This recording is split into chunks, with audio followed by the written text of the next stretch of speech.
So, Stephen Irving, tell me a little bit about yourself, about your artist practice, and about all the stuff you get up to in Teesside. Okay. Just a little question.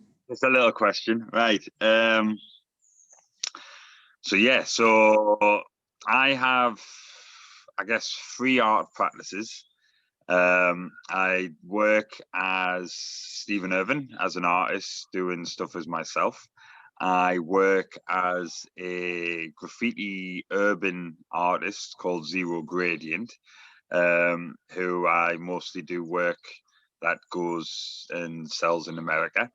And then I have my curatorial practice, which is primarily done via Pineapple Black, which is the gallery that I run in Middlesbrough with Bobby. So that's kind of the 3 kind of strings to my bow, sort of thing. Do you want more information than that? Yeah, absolutely. I mean, I guess how you got into it, was it always something that you were involved in as a kid? How did this all come about? Okay. I mean, art was always, it was the one subject at school that I cared about. That and maths, but then I got bored of maths and it was just art. So when I then left school, after sixth form, I went to Teesside University, but I went to study, it was creative visualization. So it was like computer game art. But you were taught a little bit of everything. So you ended up being a bit of a jack of all trades, but not really good at any one thing. So finishing off that course, it was kind of like, I kind of felt like, you know, I was, say if I was going up for an animation job, I was going up against people who had been doing just animation for 4 months, whereas I'd done it for like, you know, 6 months or whatever. And and during that course as well, it kind of, I don't know, kind of came clear that it wasn't really what I wanted to do. I think I did it at the time because it was like digital computer art and it was all new and exciting back in the late 90s, you know, all this digital stuff. I then went on to be an art teacher, which is what I'd always actually wanted to do when I was younger. So I was an art teacher for 5 years. Got made redundant due to overstaffing within my department. Struggled for a year and a half trying to get another teaching job, always getting beat by the NQT, who was £8 a year cheaper than I was. And so I just started doing my own art again, which had been a long time, because when you're a teacher, you don't really have any time to do your own stuff. You're constantly doing stuff for the students. So I started doing my own art again. Started to get a few exhibitions going. Did a big graffiti project down in Saltburn where I painted the entire white wall that goes across the front for this Italian job event thing. And stuff just kind of escalated from there.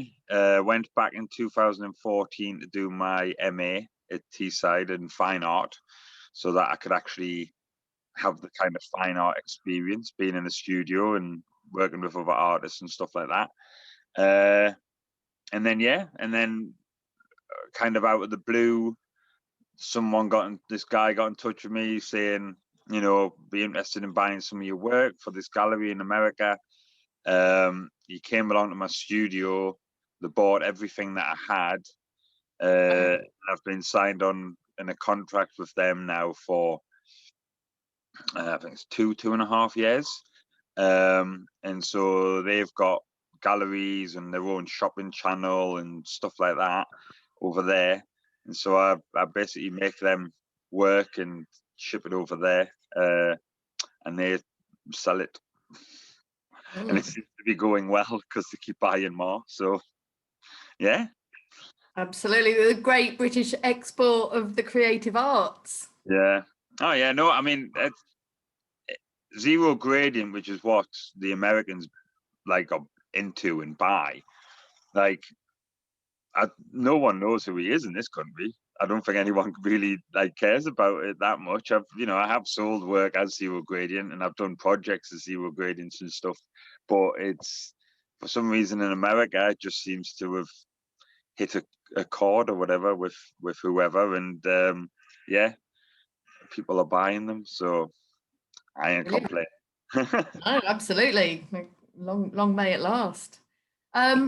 So how do you go about when you're creating art? What do you have, like, is there a concept that starts first, or is it something visual that starts? Do you have a process? It depends on what I'm doing.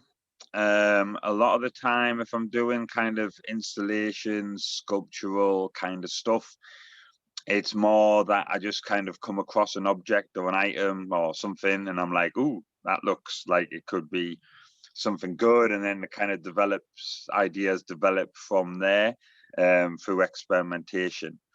When it's my paintings, a lot of the time I'll have an idea in my head of what I want the painting to be like. I get about halfway through the painting, have a minor breakdown, paint over that painting with something completely random, and go, ooh, this is starting to look good, and then kind of take it from there. I find that although I do tend to, I do have an idea or a kind of a theme or whatever it is that I'm trying to work on, I find if I think about it too much, then the vision that I have in my head, if it's not what is on the canvas, then I kind of, it's not right. It's just not right. So I try to switch myself off a lot of the time and kind of just see what happens, and then as things start happening, start kind of like, oh no, well, this is good, I like this shape, I like this color, and kind of develop it from there. Whereas in complete contrast, I guess, when I do the stencils and stuff that I do for ZeroGradient, obviously the stencils are completely planned out beforehand, cut, but then when it comes to the spraying process, again, it follows that kind of, just what colors go well together, and a lot of the kind of shapes and patterns that I create, it's almost like I write. It's almost like writing. Like if it's some sort of kind of script that only I write with and understand, and it doesn't really mean anything, but I kind of create these backgrounds using these shapes and patterns, which kind of have become quite regular through my work. So yeah, so it's a bit of a mix of kind of a bit of careful planning, followed by a lot of happy coincidence, I guess, is the way I kind of work. Yeah, I like the work to develop itself a lot of the time and kind of make its own path, I guess, in a way. Which sounds very arty farty, which I hate. But yeah, it's kind of yeah, it's yeah. If I think too much about it, it's never right. Then it's never right. Yeah, stuff does seem to have its own life, its own motivations, its own end goals, and if we can facilitate that, then I think that's a good thing. Yeah, I think it leads back to, I did it during my MA. I got very into the Fluxus art movement of the 60s, and this idea of like the process being as important, if not more important, than the kind of final piece. So even like during my MA show consisted of loads of blank canvases, and then I painted them live on the night with contact microphones attached to the back of them, so it made sound, and it was like a musical performance, but I hadn't practiced it beforehand.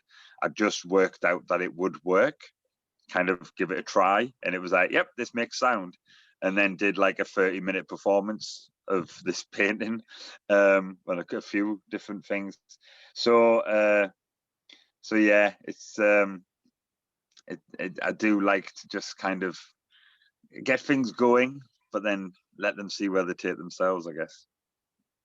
Brilliant. So that idea of the process being the important part kind of leads me on to a question I've been asking, which is other than that kind of end product, other than having a painting or a poetry book or something at the end, what do you think the creative arts does? What do you think it gives people, and what kind of part do you think it plays in society? I know personally, especially like after I had got made redundant, I had a 6-month-old baby at the time, trying to get a job, not being able to get a job. You know, I became quite depressed, and that and kind of art became almost like a therapy in a way. It was, you know, if I'm kind of doing the painting, even it was either a case of painting and it would take my mind off it, or painting and channeling whatever angry, horrible thoughts were in my head at that time kind of onto the canvas. I mean, during that time, I made one of the paintings which I consider to be one of my favorite painting that I've ever done. You know, this kind of these 3 schoolgirls skipping, but there were skeletons, and there's something about it which just at the time it was kind of, it was just felt right. And I kind of look back on that image, and it's kind of, you know, I still kind of look at it with this kind of, yes, that was a good piece of art, which I think the majority, a lot of time I look back at them and go, that could be different. So yeah, so I think it certainly kind of helps me with regards my emotions, feelings, stuff like that. I think, you know, it's a creative outlet for people. It's a way for people to express themselves, often in, you know, they might not be able to put it down in words or see it or whatever, but they can kind of express it through their art form, whatever that may be. I think culturally, you know, it's incredibly important, probably not seen as being as important as what it actually is. And I think, you know, it always gets shared by artists and other creatives, this kind of, you know, you'll see these images, these memes of kind of like, you know, oh, this has come from a makeup artist has done that, and a set designer has done that. And it's, you know, I don't think people do kind of realize just how many things fall under creative arts, and what would be lost if creative arts wasn't there and wasn't a thing. You know, I think it has the ability to move people, to change things. You know, it can be incredibly powerful, and incredibly beautiful at the same time. So yeah, I think it's very important. Yeah, well, I mean, in all kinds of areas. I mean, individual mental health, but collective mental health. You know, I mean, that's a huge cost saving that I imagine for the NHS in just people who would be ending up, you know, having quite serious mental health issues exacerbated. And I know a lot of people who've been given a feeling of self-worth that they never got from anything but art, and people whose lives have been completely changed by it.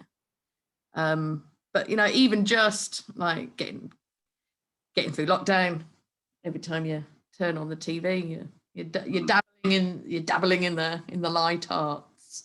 Yes. Yeah, lockdown, you know, it's certainly being able to be creative during lockdown, being able to do stuff. I mean, the biggest problem I had was just getting more canvases and stuff. Like, you know, like canvases went, everyone was getting canvases, and it was just like, I need more. I ended up painting on bits of cardboard and all sorts. You know, just kind of, I need something to paint on. So yeah. Yeah. Someone I interviewed a few weeks ago ended up painting a door in the house. So there's that option. Just needed the, you know, just paint something, do something. But it was also, I mean, I guess it was kind of also handy for me during lockdown, the fact that I had all these art materials and things, because having 2 small children and having to look after them for all this time, it was like, right, let's make this, let's do that, let's do some sewing, let's make totem poles out of milk bottles. You know, it's kind of being able to go back on my teaching skills and all the materials that I had being an artist, I think it probably made lockdown a lot easier than it would have been if I hadn't have had those things.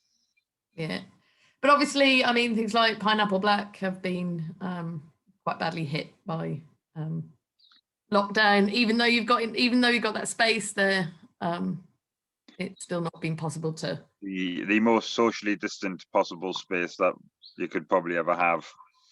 You know, out of all of the art places in Middlesbrough, you couldn't get a more socially distant kind of available space because it's just one big massive room. But you know, we haven't been able to use it. So Well, yeah, and let's see how we go. I mean, it's been quite interesting doing this. You know, with this being a 6-month project, it's been quite a roller coaster of, you know, initial interviews when we were just kind of in full lockdown and coming out, and now maybe back in again. We'll see. Where we are. yeah. Well, it's been lovely to have a catch up and find out what you've been doing, and I'm glad that and I think for a lot of artists, lockdown hasn't been as bad as it may have been for other people.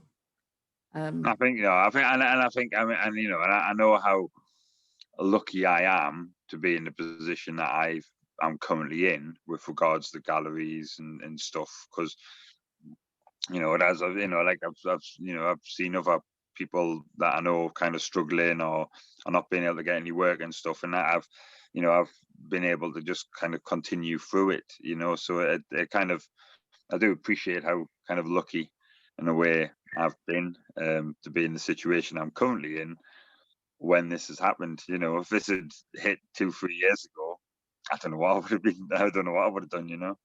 Yeah, well, that's it. I mean, I guess there is an element of luck, but you know, you've put the years in, and managed to get yourself into this position, and all power to you for that.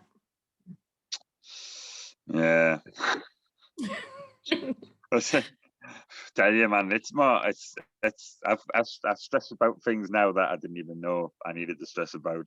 It was so much easier, kind of. And then it's a terrible thing. I know it's kind of makes me sound really bad complaining about it, but you're just kind of like, oh, I've got to do what now? I've got to get an accountant. Oh, can't be bothered with any of this. So it's like, oh, you know, it's not a bad position to be in, is it? Yeah, there's always a tricky line, you know. To, you know, whatever you do, there's a lot of work, a lot of dull trudgery, but it's worth it for all the magnificent stuff that happens. Hopefully, yeah. Payoff. It's been lovely talking to you, and I hope to come down and raise a glass at some point this year. Yeah, hopefully. Well, we're going for I think December is going to be the next show now, by the looks of it. But yeah, we're going for a kind of light at the end of the tunnel is the idea behind it.